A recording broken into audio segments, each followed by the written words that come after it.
Hello, hello, and thank you for joining me for another episode of The Next Chapter with Tiffany and my awesome collaboration with Dear Dr. Becky. I am so grateful that this amazing person takes the time out of her busy life to sit and chat with this broad right here. I mean, come on. I am so grateful. And I just finished editing the second half of our two-part series on intergenerational trauma and generational trauma. It's all about family systems, is what it's about. And this second part, I don't even know how to describe it. It is so amazing to go back and listen to us. And I forget so many things as we're in the middle of these discussions. And there's so many nuggets in this second part. It is a lot shorter than the first part, but my gosh, that is just so full of some great stuff. And she brings questions to the table for me. I get super vulnerable again. I just love collaborating with Dr. Becky Wolery. So be sure and find her on her YouTube channel, Dear Dr. Becky, and follow us both. Okay. So subscribe, follow, all the above. Anywhere you can listen to us, please support our channels because her and I are on a mission to absolutely help as many people as we can out there. We are collaborating on a lot more stuff than just the podcast. And I cannot thank her enough, and you as well, for everything. There's so many great things happening. And I hope you enjoy the second part of this episode on generational trauma. Thank you so much.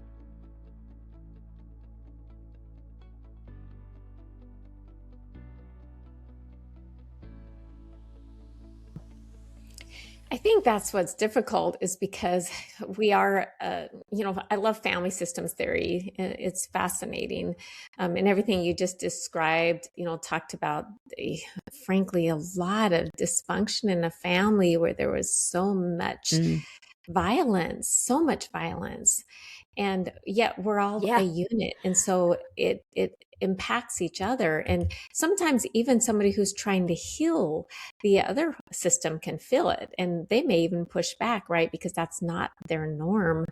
And you have, I think it's important to recognize is just, we all experience different kinds of trauma, right? As I mentioned before. And I just want to point out that trauma doesn't make someone a bad person, a bad parent.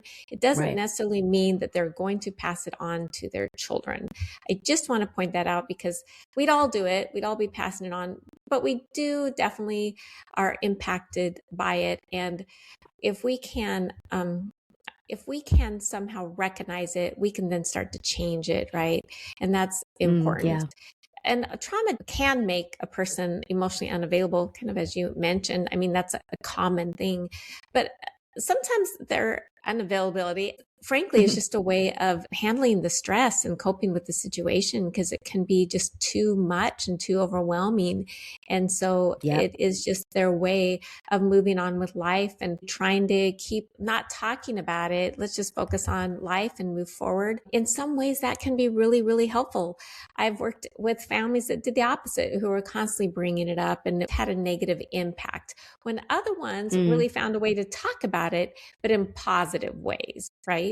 So what I'm saying is there's not necessarily a right and a wrong way. We can think if they would have done this differently, then the outcome would have been this over here, right? But we don't know that. We don't know that. Maybe they talked about it all the time, then the outcome might not have necessarily been positive. Talking about it all the time, depending on how you perceive it, depending on how it's portrayed, right? Depending on what emotions would be attached to it, that might not have been healthy either. And I know this because I see that occur. I see somebody who has gone through grief with the loss of an older child, for example. I've just had this thought of a client I worked with not too long ago, and that they're still carrying that in their family and they're bringing it up and talking about it. And the other family is like, no, this is hard. I don't want to remember this all the time. It's just too painful for me. Right. So I think I just like to say there's not necessarily a right way and a wrong way, but there are different ways and different people need different things. more than anything, we oftentimes think if people would have done things differently, we would have good outcomes. I've actually created a term for that because I see it all the time. I called it glamorizing. we glamorize that if things could have been better back then, it would be better now. And it might be, it's true, it may be better, but it might be worse. And we need to recognize that, because then we're being more realistic, right? If we recognize it by maybe talking about it all the time, or whatever the case may not actually have been helpful, we don't know. I've seen families where it wasn't helpful. I've seen families where they found ways to celebrate and enjoy and to, move forward with things like grief specifically. And that's worked wonderful. So we just don't know. So I just kind of want to point that out. I think it's really important to always recognize that everybody who's gone through this, they are survivors, and they're operating with very limited emotional resources. That is just a fact. They are survivors, and they have very limited emotional resources, and they're operating with what they have in the best way that they can. Yeah. But back to kind of that's beautiful. It is true. It is 100% a fact. And acknowledging that can be really helpful, because I think it also helps us to kind of shift sometimes the blame, because the blame can go clear back. I'm not saying it goes to your parents. It can go back to your grandparents and your great grandparents, and we can keep going, right? Because of everything that has happened. Right. Right. But blaming doesn't help us to move forward, right? What you're doing, though, does, which is awareness, which is naming patterns that you've seen, recognizing that we can have, for example, boundaries without having guilt when we maybe need something different than somebody else can provide, because they may love us, but maybe not in the way that I need it. We can have boundaries with people without feeling guilty. Even if people have done everything in their power to give us what they want, that they think would be helpful, it doesn't mean that that is what we need. So that's where we have to take ownership, frankly, and just identify, what do we need? And then I need to work on that. And sometimes we have to reparent ourselves. We have to look at, what can I do different? What do I need? Self-reparenting is an interesting concept. I do believe. Yeah. But what do I need that would help me right now, right? But whether it's validation, or whether I just need to grieve what I didn't get to grieve, whether what you're doing right now, Tiffany, I think is a form of self-reparenting. And that is talking about it. It's sharing it. It's helping you to gain greater insight, greater knowledge, because you do research on it, right? And it helps you to get more peace, more understanding, potentially helping other people. And really the idea is the cycle starts to break the moment we become conscious of it, and the moment we start to take action. And I think that's when we can ask ourselves those questions, like, what am I going to refuse to pass down, right? I don't want to pass this down. But here's an interesting caveat. This is why I go to this. I'm going to share something kind of personal. There was a couple things I identified that I didn't want to pass down to my own children. Okay. So I didn't pass them down to my own children. I decided I wanted them to be raised differently in a couple of ways than I was raised, just a couple of ways. As I got into adulthood and I started looking back at it, it was still a good thing. But I started thinking, maybe my parents knew something I didn't know, because I can also see the benefit of how they raised me compared to how I raised my children. There were benefits, there were costs and benefits, pros and cons to both. Yeah. To both ways. And I think every single time we do anything, even if it's for a good and right reason, there is going to be a cost to it. There's going to be a pro and a con to everything. And I think that's important to recognize. Sometimes you have to kind of look at where the scales are, or if they get off balance, how do we rebalance them? I was wondering if that makes sense. I have an explanation I Absolutely. oftentimes give to help people to understand that better. Just a quick explanation. We all have our different Yeah. personalities, right?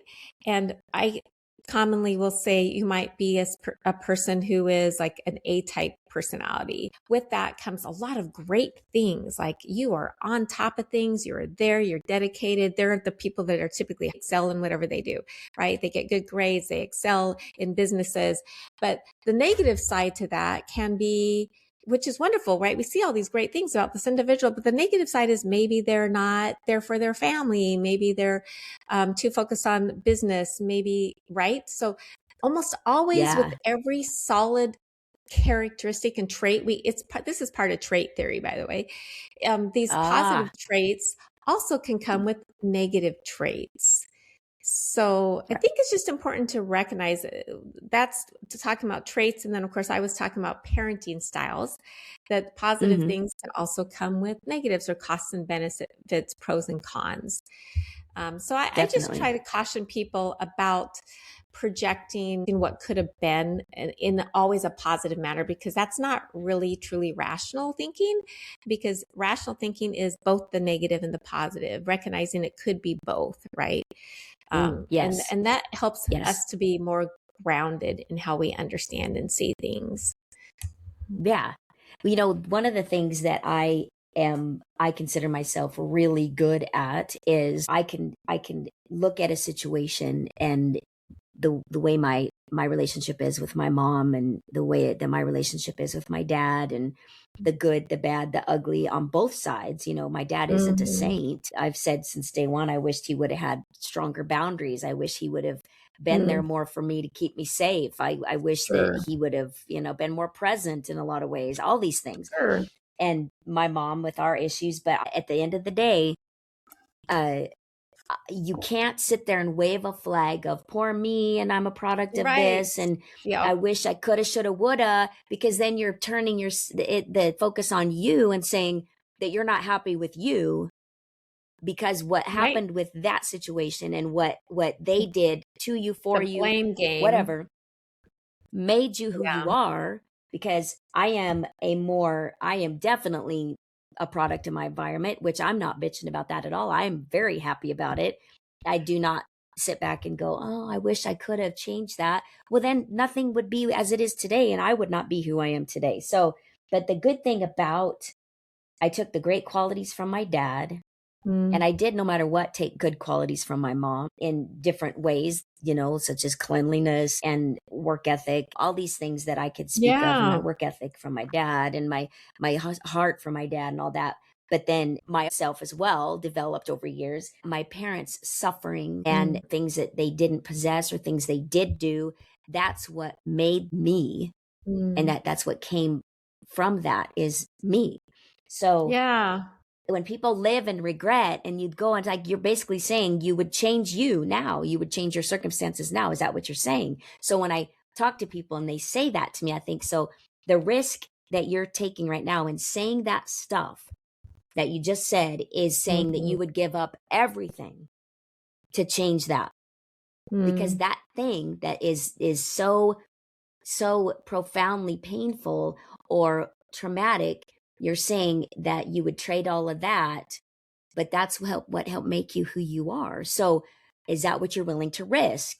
And for me, hell no, not in a million years. I wouldn't, I not in a million years. So it's interesting to point out the different aspects, like you just did, the Mhm. different things and ways of looking at something to make that caution. I'm cautioning you in what you're saying right now. If you had an opportunity to take that sliding door to another Mhm. dimension, then everything was rainbows and Right. butterflies, would you do it? Because if you did, you might as well say goodbye to who you are. Just like And that. rainbows and butterflies aren't always what they appear to be. And you just said it God. beautifully. I give a classic example of people that I have seen that were raised like really well, for example, they just had parents that really expressed their love and support, were there for them every moment, helped them with everything that they did, encouraged them, gave them all kinds of opportunities, educational, sports, arts, right? Just all kinds of opportunities through school. And I've actually worked with some of those adult children, right? That come in and they've said things to me such as that they have really hard feelings towards their parents. And listening to their story, you're going, well, I've seen bad parents before, right? This is not a bad parent. You had really good parents. You had really amazing parents, actually. Your dad never missed a basketball game. Your dad was at every single choir concert, whatever the case may be, right? But again, so many things can boil down to our perception. Now, there are people that are truly not good parents because they're abusive and they're emotionally, physically abusive, and they're just, horrible during those times, right? I'm not saying that they're always that way and they don't change, but during those times. But this particular individual, and I've worked with several, would have a very different perspective on her parents that sounded amazing, because every single time she finished anything, her parents were always ready to help her get to the next level, right? To her, that meant, I'm not good enough and I'm never going to be good enough. I'm never going to be able to get where you need me to go and to be able to be as good as you want me to be. That's how she perceived it, even though her parents were really just trying to help her to be all that she can be. So interesting. Right. And so in her mind's eye, it was very traumatic because she could never be enough for her parents. And it felt like she just would have to just give up because she could never please them. That's how she perceived that situation. So I think that's part of the reason, as you mentioned, that we really can't just blame, because frankly, a lot of it's our own understanding of it and how we perceive it. And the goal isn't to blame. Really what we're trying to do is we're trying to understand, and we're trying to depersonalize it, right? Not make it that I'm the problem. And also, we really just want to be free from that. I think that's the goal, because then if we can be free from that, it helps us to be able to be the person we want to be, and using everything that we've learned, how we've grown, as you just said it beautifully. I hope the goal for everybody is to be able to just embrace themselves, right? To be happy with who they are. And I want to say who they're becoming, because we're always becoming. But if we can work on becoming, in our mind's eye, a better person, a more compassionate person, a more loving person, maybe a person with greater integrity, whatever it is we need to work on, right? It could be a variety of different things. That really is the ultimate goal in just understanding this intergenerational trauma and birth order. And there's so many things that we've been talking about today. Attachment. We haven't even really gone deep into attachment. That's a whole other concept. Right. All of those things, though, impact who we are.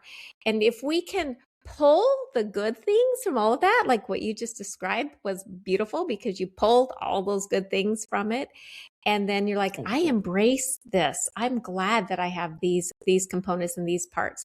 And these parts, these are things I want to change. I want to work on. I don't want to pass on to my children. That is amazing. I mean, that is just the greatest example of healing right there, Tiffany. So I'm really grateful that we got to this place, because that is ideal. What you just described is just to hang on to those wonderful things. Well, not just hang on them, recognize them, appreciate them, right? Enhance them if possible. And then to take those things that maybe weren't as, that you would have liked, like I mentioned, reparenting our own selves, giving ourselves like maybe safety, different types of things, meeting our emotional needs, right? There's a lot of ways we can reparent in ourselves with validation, or frankly, giving ourselves grace and tenderness and safety. We can do that. If we do that with ourselves, then other people see that, and especially our children. And then we're breaking that negative cycle potentially. Again, a lot of it does come down to that perception. As I mentioned, it can how sometimes people perceive things, right? Because we're all different personalities. I've learned that somebody who is a passive pleaser sees somebody who is not even assertive as aggressive. Oh yeah. Which is right, because they're so used to this passive pleasing nature that someone who comes in and is assertive to them, that is just being aggressive. When it's not, it's just how they perceive it, right? So exactly. Perception is huge with so many things in our lives. Oh my gosh, it is.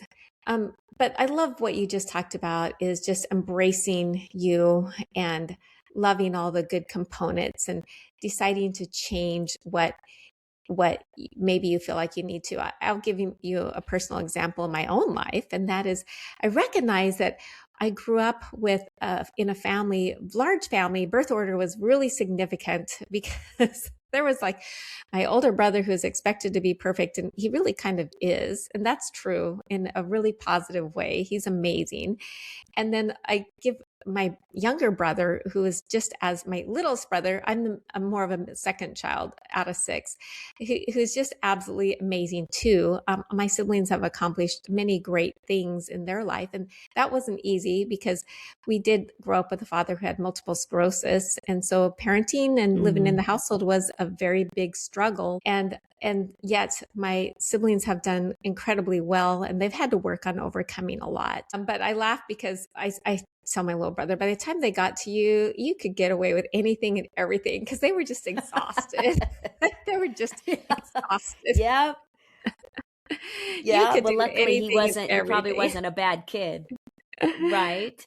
He had 3 good car wrecks. He had 3 good car wrecks in high school. And it's amazing that he walked away from rolling his car 3 times in high school. But he's incredible. He has a corporate position in a huge corporation and has done amazing. Good. But the fact of the matter is there's such a difference in birth order. But one thing I recognize in my family, this is where I was going with that, is that we didn't ever say I love you. And there wasn't a lot of, affection and touch and hugging and things like that. And so I really tried to make sure that that was something that I changed. And frankly, it was really hard because it was never uttered in our family. Like, it was weird when I think about it. It was never uttered. And so saying I love you was really tough for me to do. It was tough. And I learned to say it easily and freely to, my spouse and my children. But even to this day, it's hard to say those words to my mom because she never uttered those words. Wow. And so it's kind of fascinating how it's not always easy to break some of those cycles. I am able to, but I don't say it nearly as much as I do to everybody else. And it's interesting because the siblings of my mom were not like that. They always come up and give you a big hug, and they always say, I love you. And when they leave, and her mom. Wow. So, I think that's important to recognize too, for whatever reason, people change through different generations because of what's happened to them, what they've been exposed to, how they cope. Right. But again, this is really all about identifying and then taking those next steps and making the changes. And I think that is so very vital and so very important. And there's different ways we can do that. Talking about it, right? Going to therapies can be helpful, but even just reparenting yourself and having good, healthy relationships in your life. Frankly, isolation is not good for most people, but unhealthy relationships are not either. So we really have to look at how we can approach life in a sense, what we can do that can help us. And sometimes it is just picking one little thing, like, I'm going to learn to do this one thing. I'm going to make sure that I express love and show love, and I'm going to be affectionate, right? So little things like that can make a huge difference. They can have a huge impact then generally for generations to come, right? That's what we hope anyway. We definitely hope that will have. And you are doing that right now. So kudos to you. Yes. That's amazing. Thank you. It means a lot to get recognition out of my inner circle every now and then, as far as like from somebody like you that sees the intent and the constant openness and vulnerability and willingness to just go hard, deep.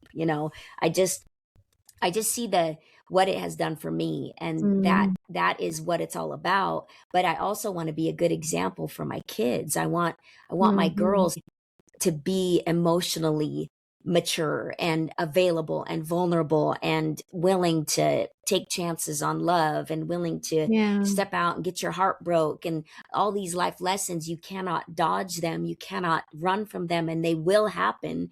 And when you're in the middle of it, then you know what, learn from it. It Mm. sucks, it's trial by fire, man. It's what I call it all the time. And it's like Right? you It's get true. burned to a crisp and then you rise like the phoenix, and it's just the way that we're supposed to be.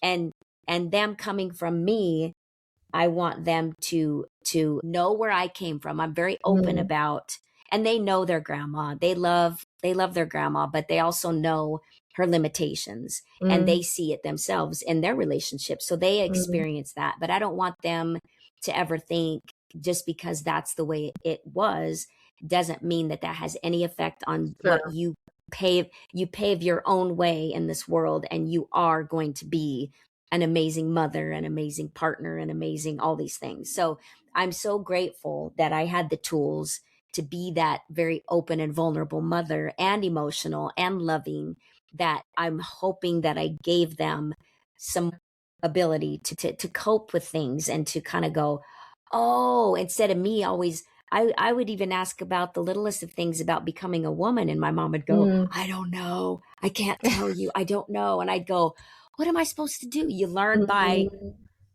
osmosis, I guess. Trial So and error, yeah, right? I Trial never and error. wanted to be, I don't want my kids, to be so longing for information and input Mm, and I wasn't able to give it. I was like, mm. hell no, I'm going to be that mom. And I have been. Even to this day, I'll say things and I'll go, Mom. And I'm like, what?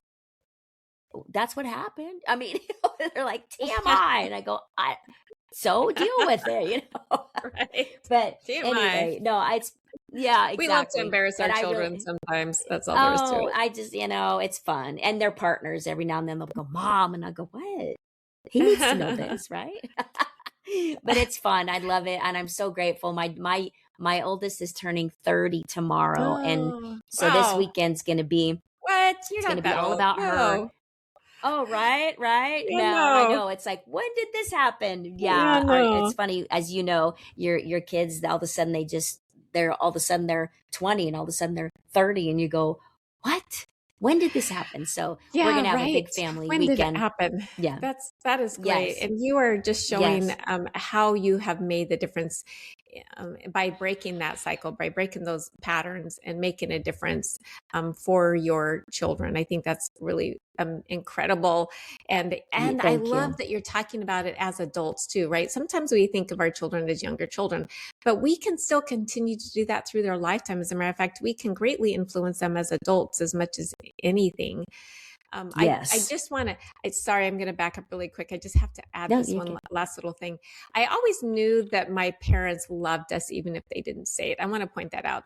I love the Oh, five love languages book, because it just helps us to understand that people show love different ways. And so it's yes. saying the words doesn't necessarily mean, not saying the words doesn't mean that you weren't loved.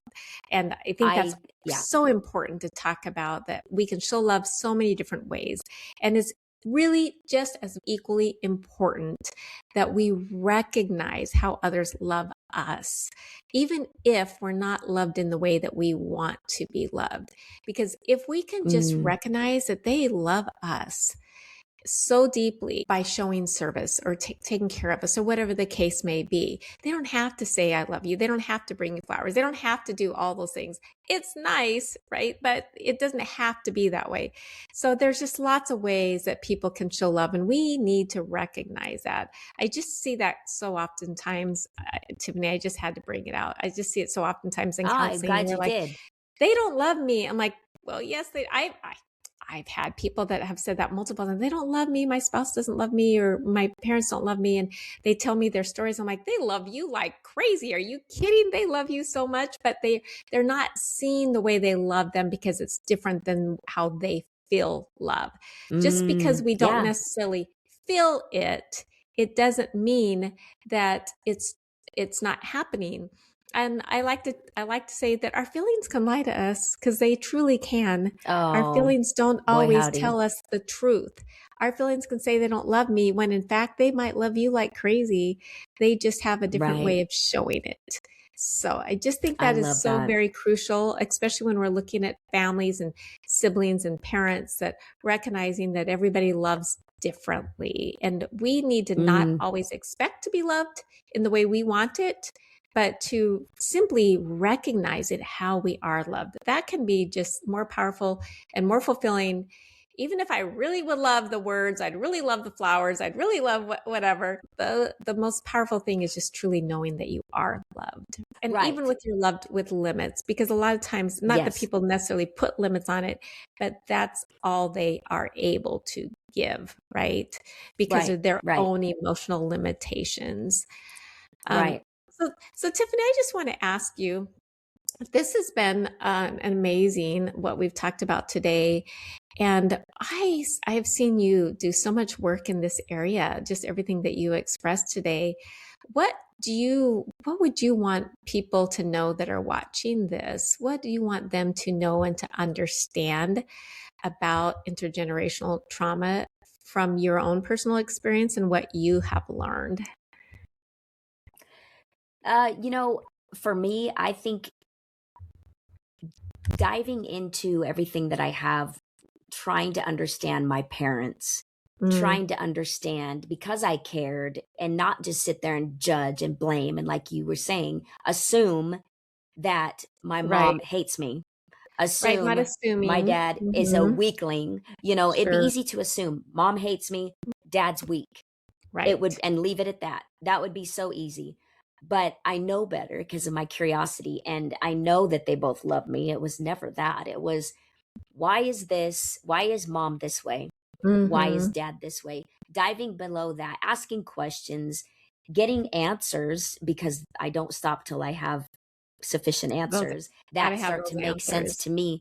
Yes. And it starts to weave a story that Mm, becomes their book of life and makes mm, me realize that, okay, I know for me, and I can only speak for me, that doing what I did to find those answers helped me mm. understand better why things happened the way they did in my family, which brought us to where we are. And it hurts a little less, Mm. and that's what I want for people, is Okay. to get that understanding, to hurt a little less and not look at it like you were targeted. Maybe Mm, some instances they were, and I can't speak for that. I understand that there's a whole different side to it that is malicious and not kind. I'm mm. talking about my personal situation Okay. where there wasn't malicious, hateful, awful targeting of my parents towards me at all. It Mm, was understanding why things happened the way they mm. did, and why decisions weren't made, why boundaries weren't laid out, why things happened. And I needed that for me because the last three and Okay. a half years have been extremely difficult. I needed to understand why things were the way they were, why they are the way they are, and what I can do about it to help me Mm, better my life, better understand the estrangement that had to happen. mm. That's, I don't know if that answers what you were You know, asking. that was great. What I really heard you say is the purpose and the reason to explore intergenerational trauma is, in order to get those answers, to understand the whys, because then that helps you to make sense of the present, right? And therefore, then you Yes. can move forward. Um, as I mentioned earlier, we don't always have to understand the whys to be able to move forward, but it definitely helps. And tell me specifically how it helps you to move forward and what you have found in your own life. What has it you did mention kind of a sense of what I thought as healing and peace, but I'm just curious about what you've noticed, this going down this little pathway on your journey, how it's helped you at this point. Again, for me, it's been knowing that I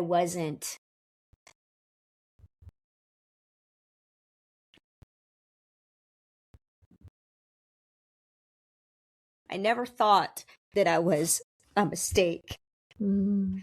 But I can tell you that being raised with the siblings that I was raised with and the person just above me in the lineage, I've always been told I was a spoiled, rotten brat and that Mm. I was all of these things that I'm not, because I can tell you out of the four of us, I'm the only one that never asked for anything. I'm the only one that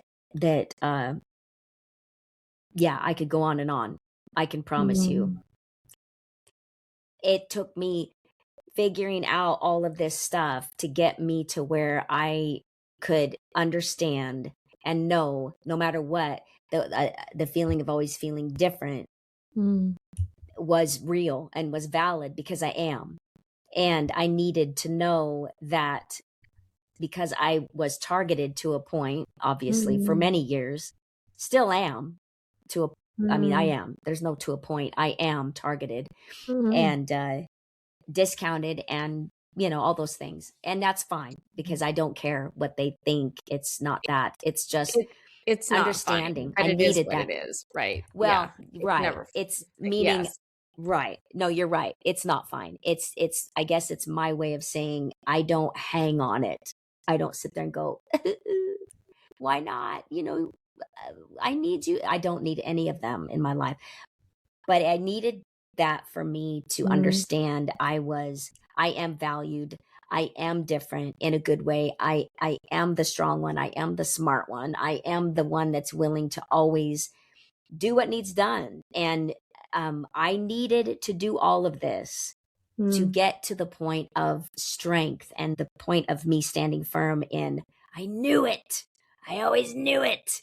And I Mm. needed to know all the answers to all these questions for myself, that included my parents' lineage and why Mm. they made decisions and why they didn't stand up and why they didn't draw boundaries and all that, because it all brought me to here. And I don't know how else to answer that. I guess I don't know if I make I sense think at all, but it was I think you said it beautifully, Tiffany. Obviously, you were very emotional there for a moment, and in that moment was when it was extremely personal and hurtful for you, and seeing yourself somehow as different, outcast, something wrong, right, with you.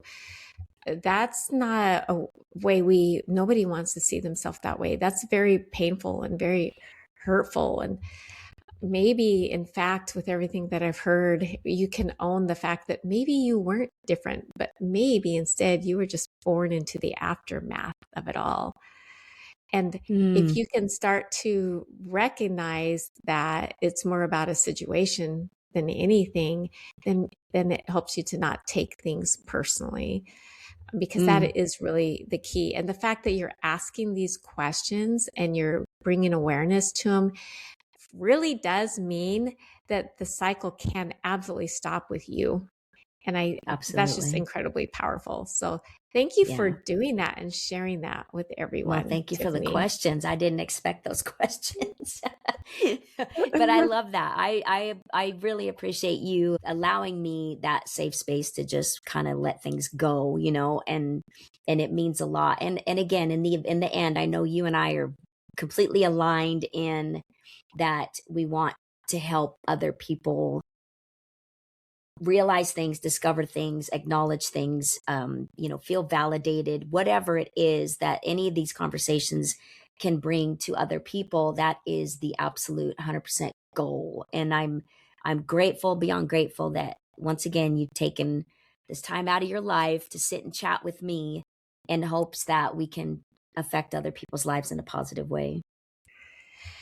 I am very grateful for your being open and vulnerable, because I do know that it is powerful and it does really help ourselves, frankly, when we're willing to share, and it helps other people because it normalizes what other people go through, and also just provide some insight and understanding in greater depth. So thank you for making this Yeah. happen. This has been great. Yes. And I really appreciate the deep work that you're doing here, that I know will have an impact on others too.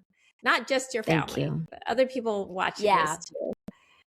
Well, That's thank you, my awesome. friend. I appreciate it so much. And we will definitely talk again soon, I'm sure. Okay. For everybody out there, don't forget to look Dear Dr. Becky up on YouTube.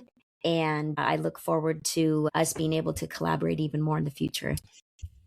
Yes. Okay. Excellent. All right, girl. All right. We'll talk to you soon. Thank you. Okay. Bye-bye. Bye.